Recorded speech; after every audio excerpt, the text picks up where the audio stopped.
Why did Uruguay players fight fans?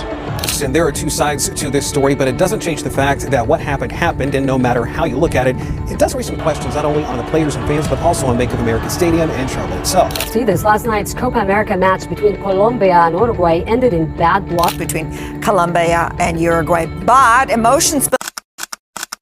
Uruguay, a small South American nation with a gigantic passion for football, known for its rich history in the sport. From winning the first ever World Cup in 1930 to producing some of the game's most iconic players. But today, we're diving into a darker chapter of time when the passion boiled over, leading to an unforgettable clash between Uruguay players and their own fans today. We're exploring a question that's puzzled many: why did Uruguay players fight their fans? Make sure to stay tuned till the end as we unravel this intense and controversial event. Uruguay, a nation with a population of just over 3 million, has a storied football history. With 2 World Cup titles and numerous Copa-America victories, the country's footballing pedigree is undeniable. But alongside the triumphs, there have been moments of tension and conflict. To understand why Uruguay players fought their fans, we need to go back in time and examine the context. Let's start with the build-up to this explosive incident.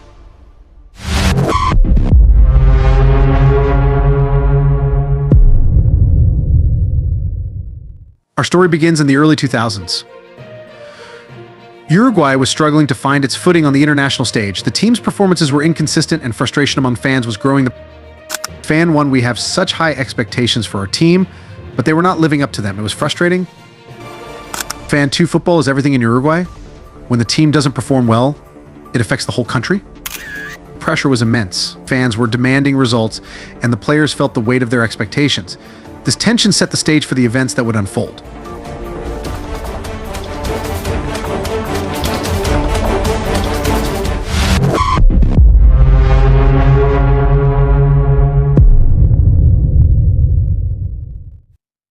The boiling point came during a crucial World Cup qualifying match. The stakes were high and the tension was palpable. Uruguay was playing at home and the atmosphere was electric. Fans packed the stadium, hoping for a victory that would revive their World Cup dreams, but as the match progressed, things didn't go as planned. The team struggled and the fans' frustration grew. This frustration soon turned into anger, and the atmosphere in the stadium became hostile. A closer look at what happened between Darwinnunez and Colombia fans. The tussle in the stands took place after a brief scuffle between the opposing players on the pitch following a testy match that saw favorites Uruguay lose to Colombia. Despite being a man up for the entire second half after Colombia's Daniel Munoz was sent off for elbowing an opponent. Colombia has now extended its record unbeaten streak to 28 games as it heads to Miami next to take on Lionel Messi and Argentina for the South American title on Sunday.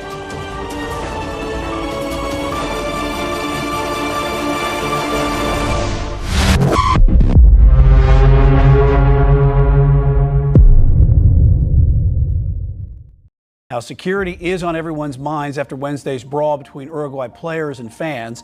Some players detailing how fans appear to have attacked their families after the match. With the match not going in Uruguay's favor, tempers flared both on and off the pitch.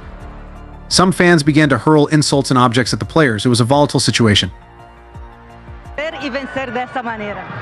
Bueno, creo que es difícil llegar a un partido tercer y cuarto puesto motivado, pero la motivación, el orgullo propio que teníamos que tener hoy es competir por la camiseta de este país, que nos representa mucho. The tension reached a breaking point. A few players, feeling cornered and disrespected, decided to confront the fans.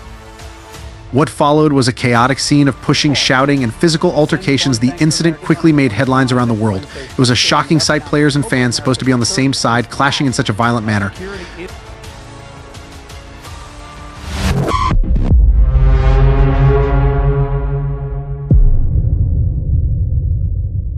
In the aftermatch, there was widespread condemnation. The players were criticized for their actions, and the fans were blamed for their behavior. After the melee had subsided, Uruguayan captain Jose Maria Gimenez told reporters that his teammates had acted in response to a group of Colombia fans attacking the Uruguayan players' families who were seated in a section near the touchline. They stormed all our families, Gimenez said, complaining about the lack of official security intervention. This is a disaster. Our family is in danger. We had to get on top of the stands ASAP to rescue our loved ones. The South American Football Confederation, CONMEBOL, strongly condemned acts of violence in football in a statement. although it avoided directly addressing the altercation between Uruguayan players and Colombian fans following the Copa America semifinal between both teams.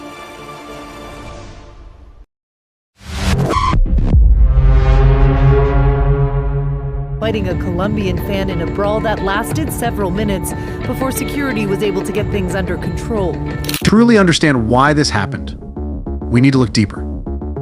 This incident wasn't just about a single match or a few bad performances. It was about deeper societal and cultural issues. Football in Uruguay is more than just a game. It's a reflection of national identity and pride. When the team doesn't perform, it affects the collective psyche of the nation. The relationship between the players and fans is symbiotic. Both feed off each other's energy.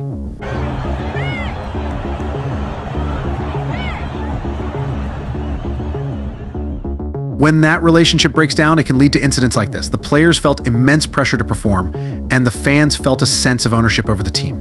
When these expectations weren't met, it created a powder keg of emotions.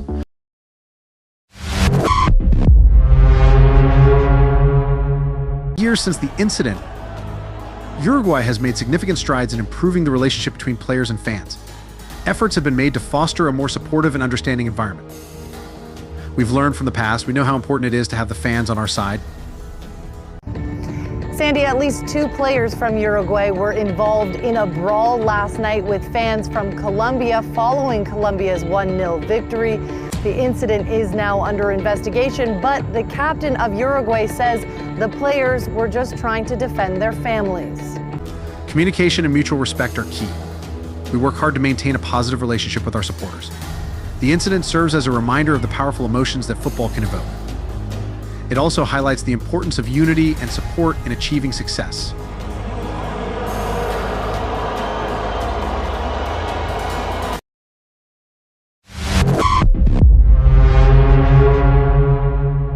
As Uruguay continues to compete on the international stage, the lessons learned from this incident remain relevant.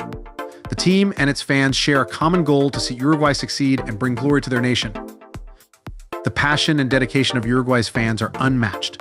When channeled positively, this energy can drive the team to new heights.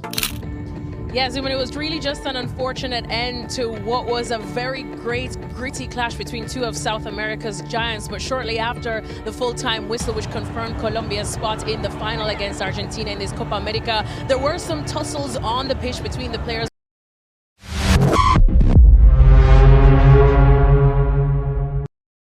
The incident between Uruguay players and fans was a dark moment in the country's football history, but it also served as a catalyst for change, reminding us all of the power of unity and support. Football, after all, is a game of emotions, and it's these very emotions that make it so special. Thank you for watching. If you enjoyed this deep dive into one of football's most intriguing stories, make sure to like, comment, and subscribe for more content. And remember, the love for football is what unites us all, even in the toughest of times.